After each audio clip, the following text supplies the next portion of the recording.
Hello, and welcome to the Cover 3 podcast, the only college football podcast in the world to have not one, but two of its hosts featured in the Big Game Boomers Top 100 College Personalities list. I'm Tom Fernelli. I am not one of the two hosts who made the cut of the Top 100, but that's fine because it's just going to make me work harder and spend more time in the gym clanging and working on my personality. Joining me is Bud Elliott, somebody who was on the list of the top 100 most interesting personalities in college football media. Our other top 100 personality, Danny Cannell, he's in Las Vegas for the NFL draft.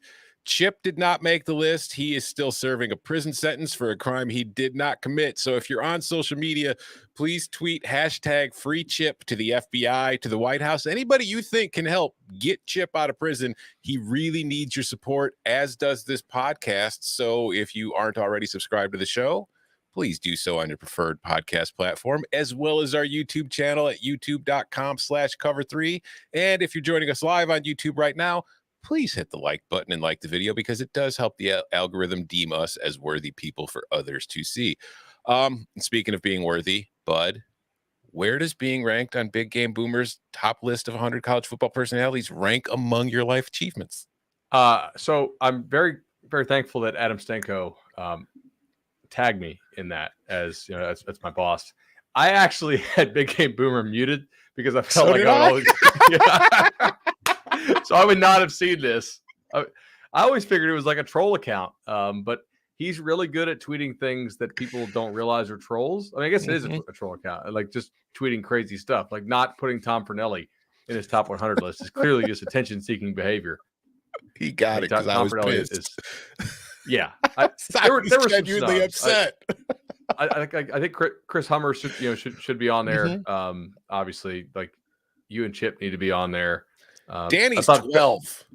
Felder should have been higher too. Like I feel like there was a whole lot of play-by-play folks too. It's like I don't know, man. Like I see y'all like twice a year. Hopefully, you guys see us 3 times a week in the off season and 5 times a week during the season here on the Cover 3 podcast. Like and subscribe. But yeah, I didn't actually know it existed until Stenko was like, "Congratulations!" I was like, "Yes, that's right. That is absolutely a real honor." And yeah, I started getting like tweets about mentions like with tagged like, "Oh, this is how could you leave off Tom?" I'm like, "What the hell are people talking about?" I'm looking and I can't see the tweet, and then I realized I had muted Big Game Boomer. Not because anything against him, just because of everybody always retweeting his lists and just like flooding my timeline and me not wanting anything to do with it. But yeah, like I use Twitter for information. Yeah, right. I don't like back in the day we used Twitter for like fun and entertainment and information. And maybe once my kids are old enough to like feed themselves and change themselves, I'll get back to enjoying Twitter. But for me, Twitter is just promotion and like looking for info. So if I feel like you're not somebody who's providing me info, but I'm getting tagged in stuff, I usually just mute it, which makes me sound like a jerk. And I guess it's okay. Yeah, I have like 3 lists on my tweet deck. There's like, the friends list, the people I'm actually friendly with and conversate with and know outside of the internet.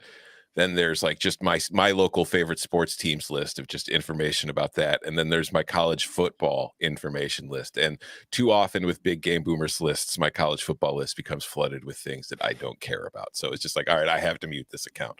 But speaking of people being muted, we talked on yesterday's show about Mark Emmert stepping down as president of the NCAA. Really, nothing has changed since then, but Dennis Dodd did release a story on CBSSports.com listing the candidates for the gig. And I mean, I'll go over them. We're not going to go too in depth here before we get to mailbag questions, but one of them is Dan Gavitt, the NCAA senior VP for basketball. He's the one that runs the NCAA tournament for the most part.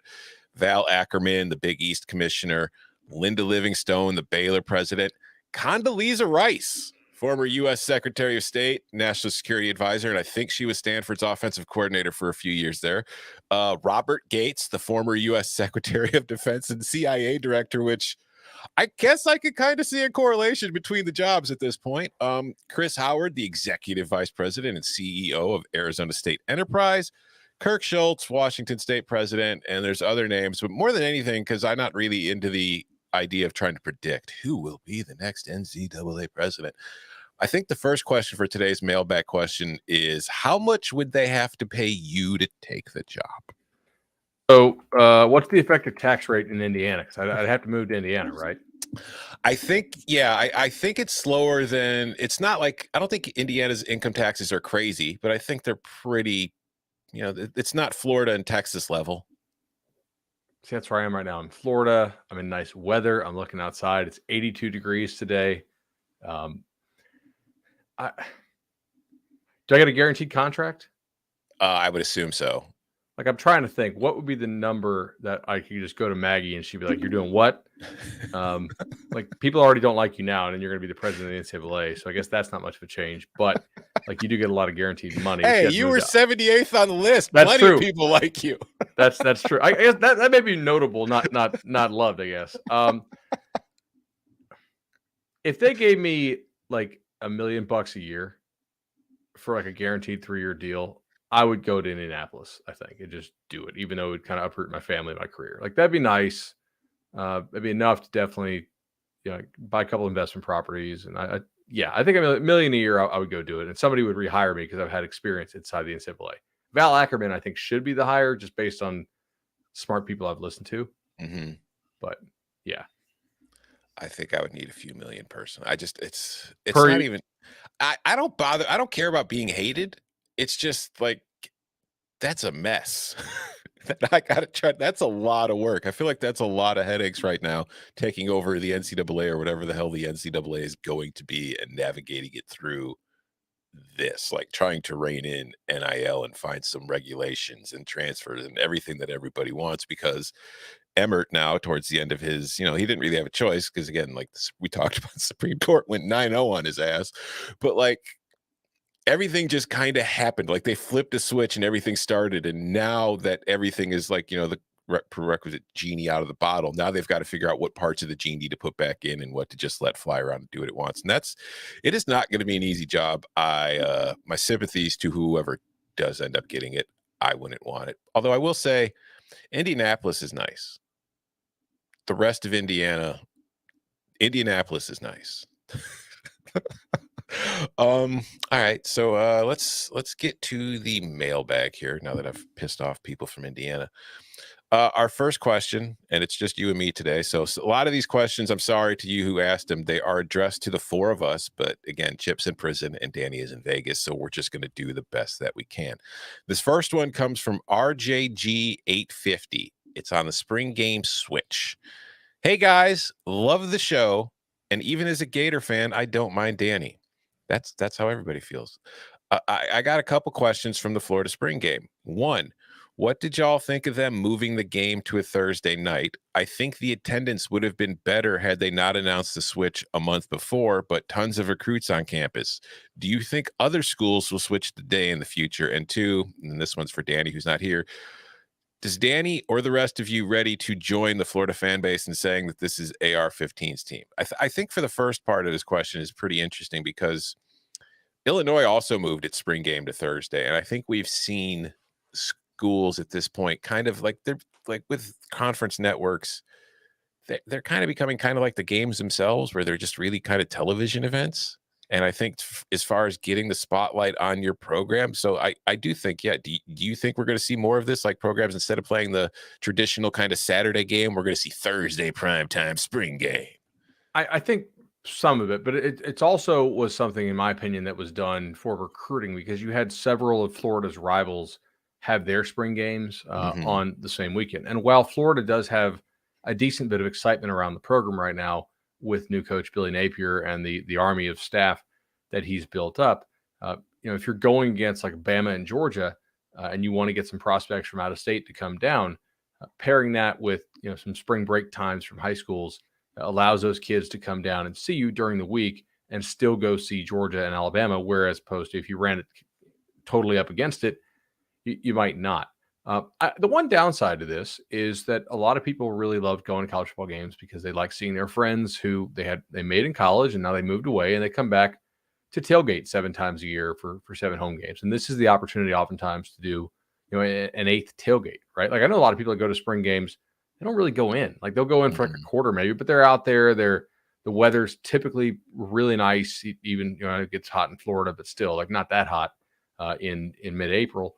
So I don't know if it's going to be something that's going to be constant. I think for them, it was a chance to be, a little more visible and to not have to compete while they're trying to get their bearings against some of the bigger schools out there that currently are recruiting like gangbusters.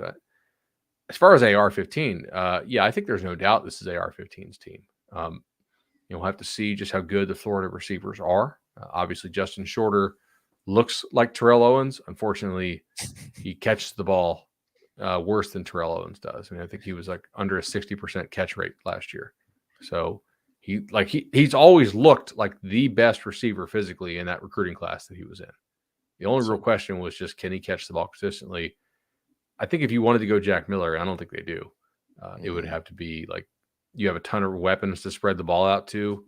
I think that offense is more dangerous if you have to respect AR-15's legs as he progresses as a passer. It's kind of a weird situation, though, for Jack Miller. Like, if you think about it, because he starts off at Ohio State and he's behind, CJ Stroud, who's going to be better than any quarterback in this current draft class. Next year, he's going to be one of the first players, if not the first QB taken. You got Kyle McCord there. So you transfer out of Ohio State, you go to Florida, and now it's very good possibility that you're going to be buried behind AR-15 too. So it's like, what does his career path currently look like? Is he going to end up transferring again? Because what Richardson's got at least 2 more seasons before he can move on, right? Right. Yeah.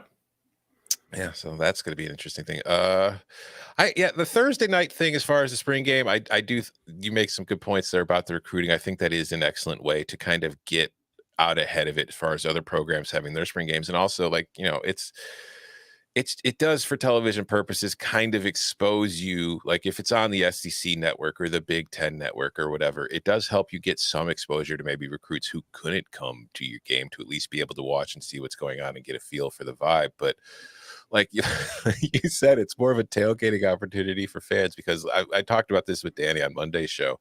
I had to work over the weekend. I was covering like the quote unquote news desk for CBSSports.com's college football team. And that included like writing up all the spring games. So I had to watch a lot more spring game football than I've ever really had a desire to watch. And I need to know what person that is not related to one of the players on the field or being paid to coach them is watching the second halves of those games. Because, oh my God, they're boring. Yeah.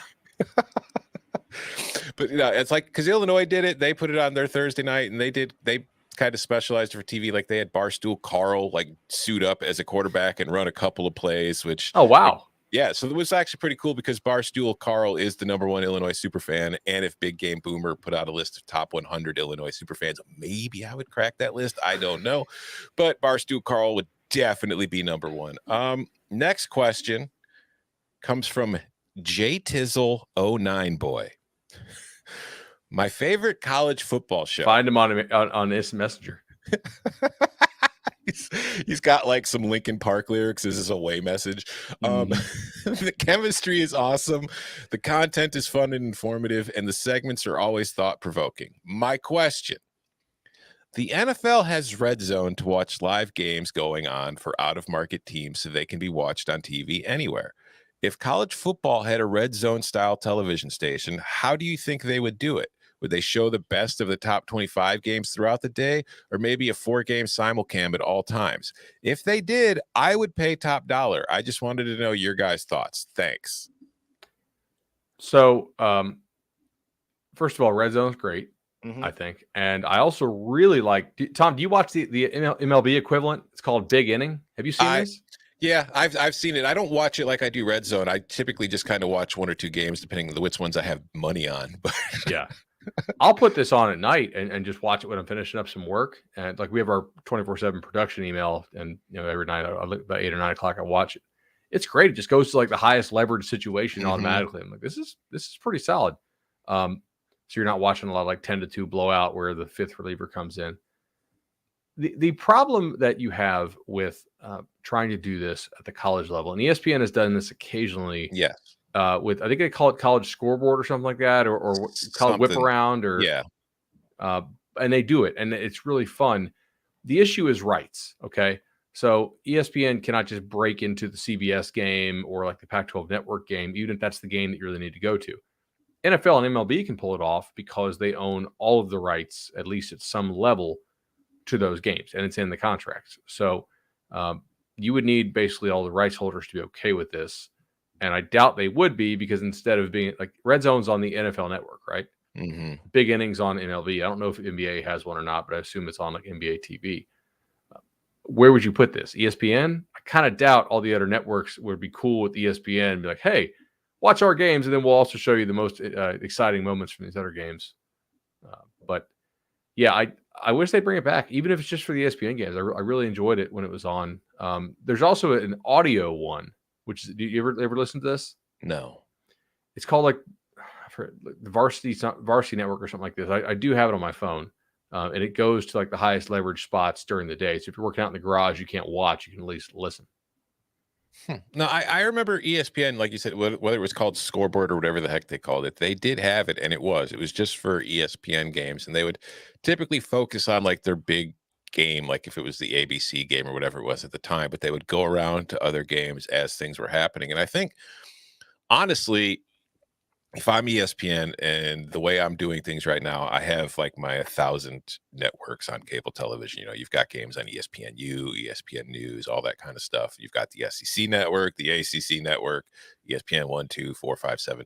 But you've also got all the ESPN Plus, which is where you're showing games. So I would think that if there is an interest in it, I wouldn't be surprised if ESPN would at least try it on ESPN Plus as part of the subscription, that they sell. So for fans that are interested, you could get that kind of red zone feel for games that are on the ESPN family. But like you said, I don't know how appealing it will be of a product compared to the NFL Red Zone or the NBAs or the MLBs, because they can't show every game. So like if you're watching the ESPN, whatever, ESPN College Football Red Zone, whatever they call it, and Alabama and LSU are playing on CBS, you're not going to know anything that's going of what's Alabama and LSU on the CBS game, because ESPN can't show you. So it kind of takes away some of the sex appeal for it. But it's just as a general idea. Yeah, I think it's great, because during the NFL season, if the Bears are on, I'm watching the Bears until I realize the Bears aren't going to win.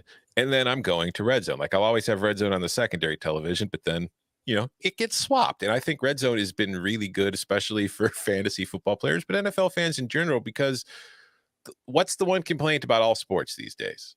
The games take too long. There are too many commercial breaks. So like you get like a red zone kind of approach to it, and that removes a lot of the things that most fans get kind of annoyed with and don't want to deal with. And I think it keeps things moving. And I think it's good for generating interest in the sport overall because of it. So I won't be shocked if ESPN tries it, especially once they have full control over the SEC. And we've kind of got a question about that coming up later in the show too. But so yeah, with all the subscription streaming apps, I think you have a little more freedom to try things than you did, because like when they used to do it, it would be on ESPNU or something.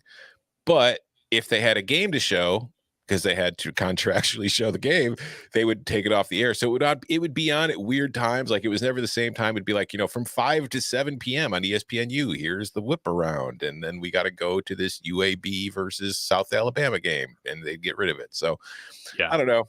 I think it could make sense for the future. I wouldn't mind seeing it, and I would try it if they had it. All right, so we're going to go to break now, but after the break, got a question for you, bud. It's about Florida State. It's about Deion Sanders, and it's about seeing into the crystal ball. So that's coming up after the break. I need you to produce a Godfather. We need hits. Can one thing go right with this picture? Cut it!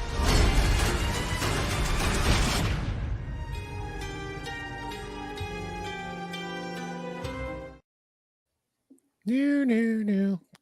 The Godfather waltz used to be my ringtone back on my phone back in the days when like having ringtones on your phone was a cool thing. You paid 99 cents for them. All right, this question is from Noel Your Roll, which I think is a great name.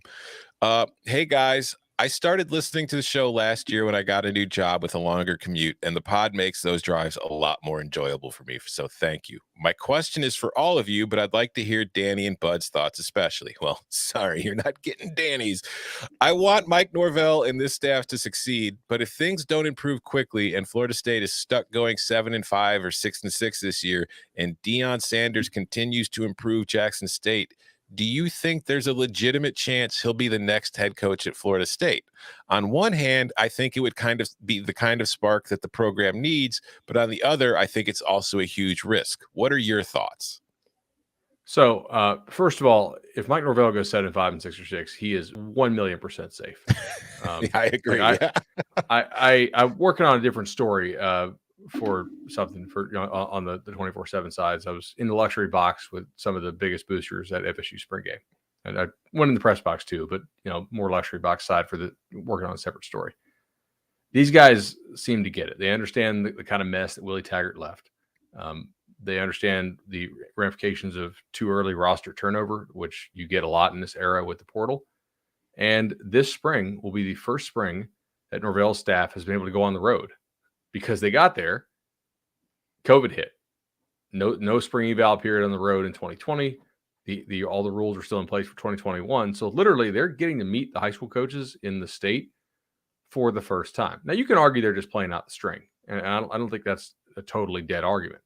But I really would be totally shocked if anything happened to Mike Norvell with any kind of like bowl game plus, or even like slightly missing a bowl game record. Now, if they were to go like 2-10 or something, that's probably some like, that or some kind of off field thing, which I'm not anticipating. I'd be pretty shocked. So I don't think it's going to happen anytime soon. The other thing is, I think Deion has done some good things at Jackson State, but he also had prime prep on his resume, and that was a complete disaster. And Deion is also very much about Deion. So a lot of the guys they get are dudes who were FBS quality players, but for whatever reason didn't always get into the FBS school or bounced for whatever reason. Obviously, the one reporter got banned for asking about one of those behavioral reasons that Jackson State actually took. Is what he's doing at Jackson State, is that replicable at the Power 5 level? Is he going to be able to get all the players who got kicked off the Cowboys to come to Florida State? That'd be pretty. I mean, at this point, they're kind of old, so I don't know how good it would be, but I still think, I think that team gets to a bowl game. No doubt about it. So I have some questions there. Obviously, the Travis Hunter thing was a tremendous coup and a real unique situation. But is that replicable again? Can you do that again? It's very easy for a lot of the national guys out there. Like, look what Deion's doing. He should go to Florida State. I don't think it's going to happen. I really don't. At least not right now. Now, 2027, 2028 or something like that. If he's still doing it and things are still cranking, maybe. Yeah, if he still wants to be in coaching, yeah, exactly. But I don't. How long is he going to be at Jackson State? That's what This is probably the year he needs to make a jump, right?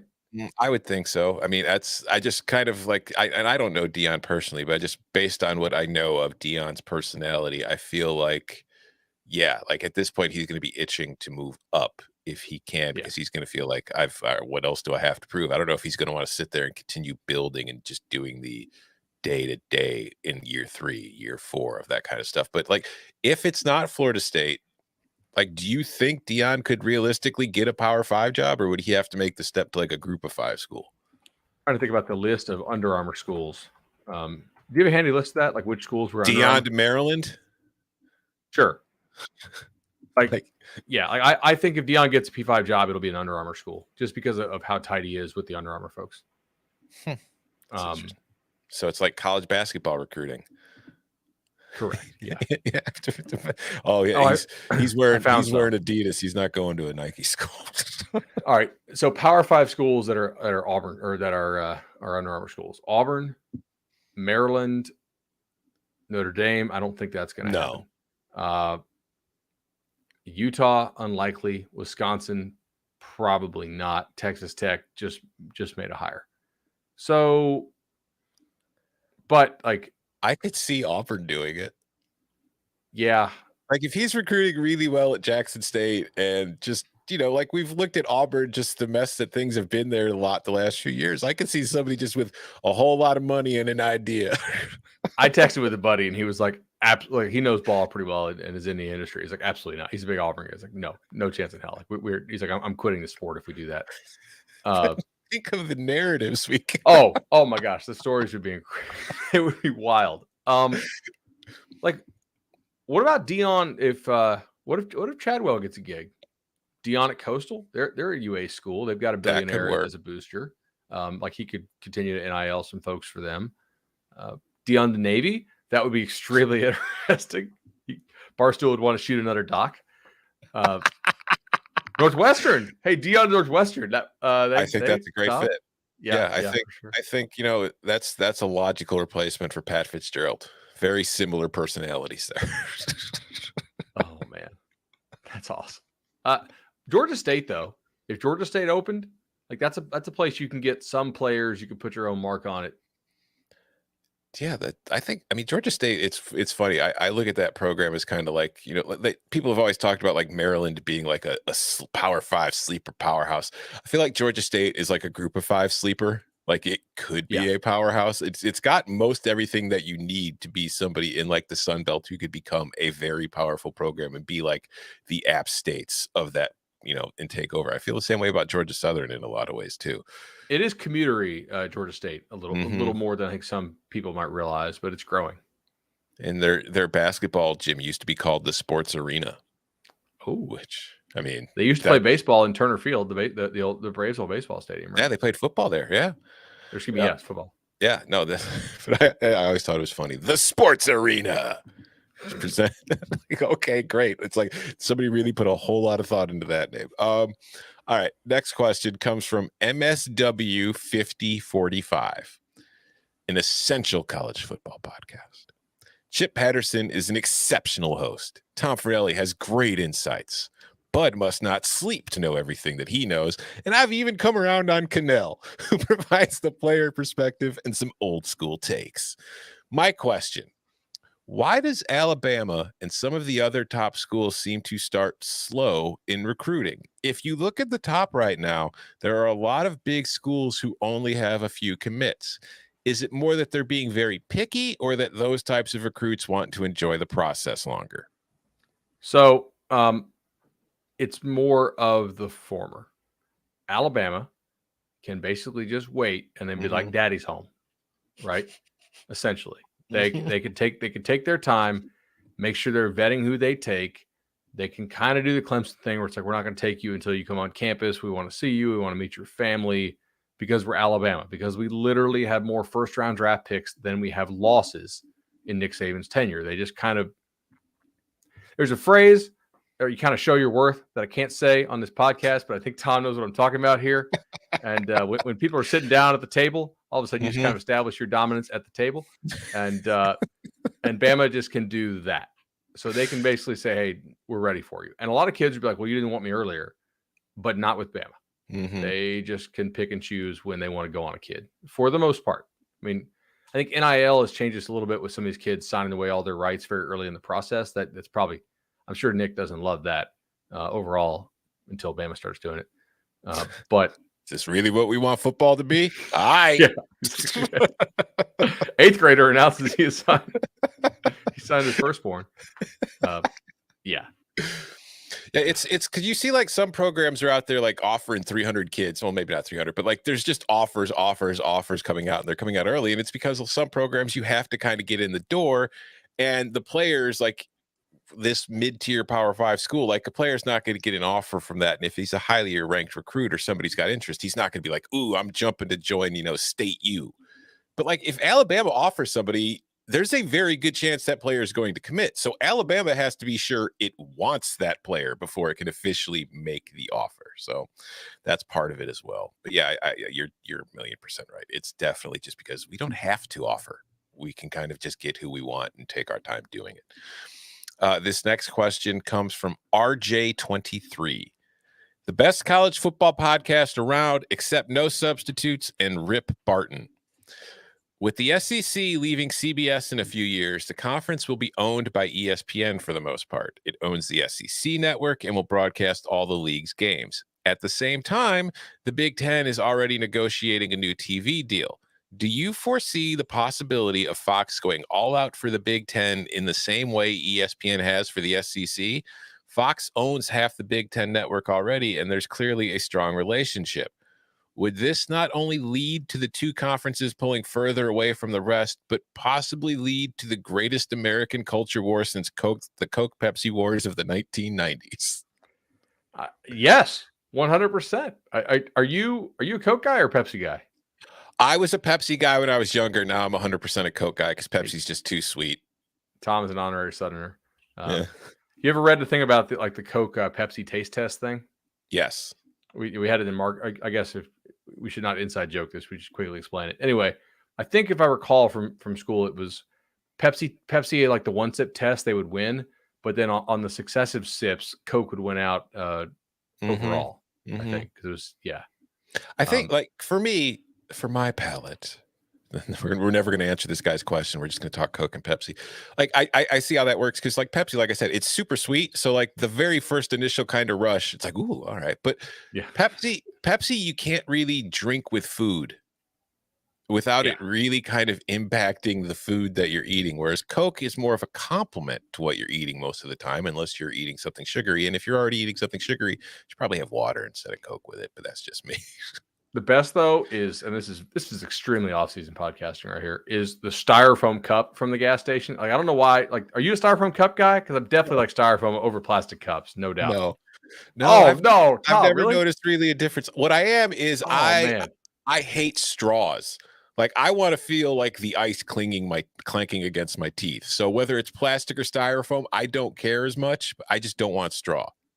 I feel like I get a styrofoam cup from the gas station and like want to use it. Like I don't drink a lot of soda, but like I want to use it all day. And Maggie like throws it away. I'm like, where'd my styrofoam cup go? She's like, do you write the your one name from on it with Tuesday? magic Like, marker? She's like, no, What? Stop using that. Yeah.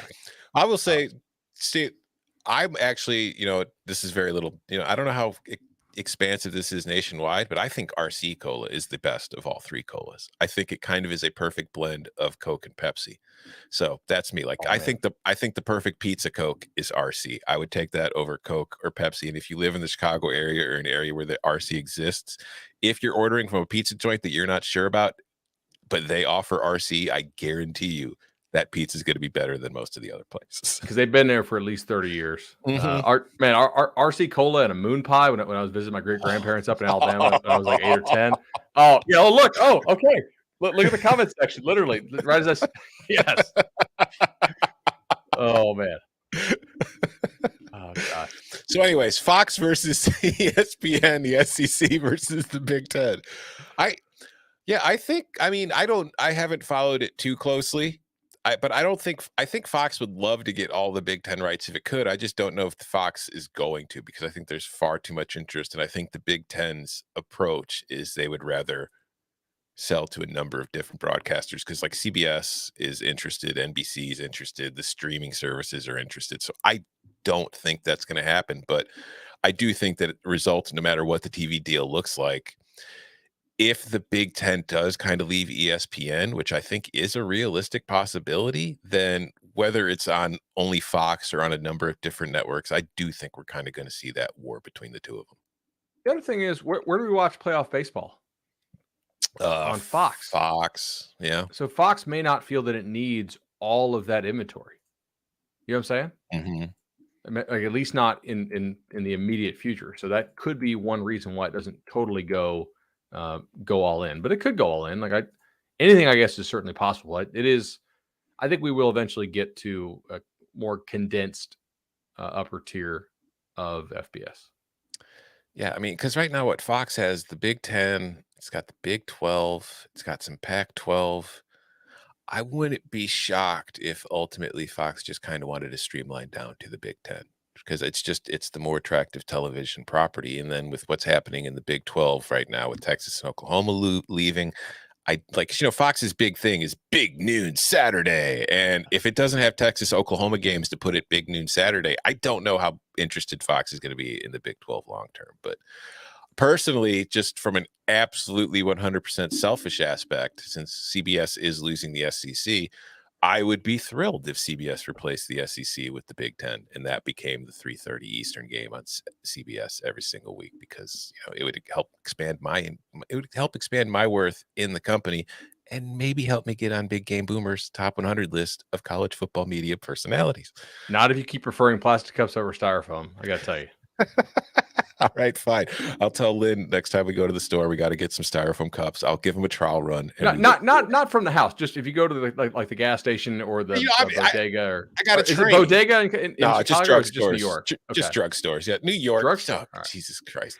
Bodega. It's a freaking convenience store. It's a gas station. That's what it is. Stop acting like you're special and that everything you do is different. Anyways, should we take this guy's birthday question? Oh, sure. What is it? Let's see it. From Texas Arizo. Today is my birthday. Happy birthday, buddy. I was hoping you guys could answer a question I've always had. What advice would you give to someone hoping to work for CBS or 24/7 one day? So they want to know how they can take our job. Okay. So like having been on hiring things, having some kind of diverse skill set is useful. So if you are somebody who knows how to edit videos and edit podcasts, and I'm looking to hire somebody on news desk, what I'm really looking for is enough knowledge about the sport to where when I edit your stuff, if I was running news desk, I don't need to like find major screw ups about just fundamentals of the sport that you're writing about. Speed, willingness to grind. It's actually is hard to work from home and stay on task all the time. But like, sometimes you're writing 17, 20 articles a day if you're aggregating. And at most of these companies, if you're coming in green, your foot in the door is going to be aggregation. The way you move up once you get in is having that diverse skill set. If you played, I think that helps. I don't think that's totally necessary. And then I think the ability to do analysis is also increasingly important as schools control more of the narrative game and make players less available. I think that might be going back a little bit with NIL. But like I used to tell my guys when I was running SB Nation, like, hey, don't just be quote collectors, especially if you're at one of these schools where it's just a short media scrum. Everybody's gonna have the same quotes. It's hard to spin that creatively. Like understand what you're looking at, being able to figure out like the intonation of the quote being given so you can read into it further and create content from there. I would also say just work your ass off. Yeah. Like it's a grind. Yeah, because like that's the one thing I've noticed too, just being I've never been really on the hiring side, but just there are a lot of people that want the job. And there are a lot of people who frankly can do the job. And the one thing that is really going to separate you from a lot of them is, are you willing to do the work and work a lot? Because especially like you said, when you're first getting in, if you're doing aggregation and you're writing like between 15 and 20 stories a day, that is a grind. Then you are going to be exhausted at the end of the day because writing, it's not a physical exercise, but it is a tiring exercise, having to do everything you have to do and then come up with the thoughts and then structuring it and putting it out and doing it in a timely fashion. Because when it's breaking news, like your news desk is going to want it quick. Like they don't really, you can't really waste time trying to come up with your angle right away. Like you can go back and add it in early, but you have to have it ready. You have to have it pumped out so they can get it out there and then get, for people to read it. So you have to be able to put in the work. You have to be willing to put in the work and also be ready to work some odd times, man, because your friend might be working 9 to 5 Monday through Friday and then have the weekends off. You are not going to have that luxury. Like you are going to be working holidays, you are going to be working weekends, you are going to be working late nights, early mornings, everything. So your social life's going to suffer a little bit in the beginning too. So you need to be prepared for that and you need to be willing to accept it. And if you're willing to accept all that and you're willing to put in the work, then hopefully you get lucky and you get in because you're going to need luck too. It's a funnel for sure. The thing about the weekends is so spot on. Like it really is you're going to work every single weekend during the season, almost certainly. And then when I got hired over here, I told him, I said, look, I want my off-season weekends unless I'm traveling. Like I'll still do the recruiting camps. I'll still do, the target trips and whatnot. But and obviously I'm going to work every single, weekend during the season. But the weekends I'm not traveling in the off-season, I'm not working. Man, like even Chip and I, we've been at the company forever now. We've kind of risen to, like when we started, we were aggregators and we've risen up to a much higher place than that. But Chip and I still have to work weekends once in a while. Like I said, I just had to work last weekend. Like for college football, we have a rotation during the offseason. There's like 6 of us, and we rotate. Like this weekend, you are responsible for everything. Anything that happens, it's on you. If you can't leave the house, you have to stay home and be ready to write it. So I think I'm doing 8 weekends this year for off-season weekends. Yep. It's like, yeah, it's oh, like, and the pay is great. You definitely like the pay, and it's great immediately. Yeah, be prepared to be broke as hell for a while. But yeah, no, I love it. I have absolutely no complaints. I enjoy my job very much. Next question. Gator Aaron asks, the death penalty. Hey guys, I love the show. Y'all definitely have the best college football podcast, even if Danny hates Florida. My question is, what would a college football program have to do that would be so egregious to earn something even remotely close to the death penalty? Ever since NIL came about in the last year or so, the Pony Excess doc seems extremely outdated. So with paying players being the norm, what would a college program do that the NCAA would consider shutting them down or extremely hampering them for the future? Does the NCAA even still have that type of power in today's game? I was thinking maybe a major sex scandal like Baylor could do it, but other than that, is there anything the NCAA could do to shut down or hinder a program drastically, or is it almost free range at this point? Thanks again for the podcast. Keep up the great work. I feel like the thing that would get you like ejected is something like so fantastically wild that I don't really want to mention it on the air because I just don't know what it would be. It'd probably get suspended for even bringing it up. Like the NCAA, I don't think it has that power. You remember the term "too big to fail"? Yes. I feel like a lot of these programs are just regarded as too big to fail now, as far as like we're going to keep them afloat. Like we're not. There's too much invested in it.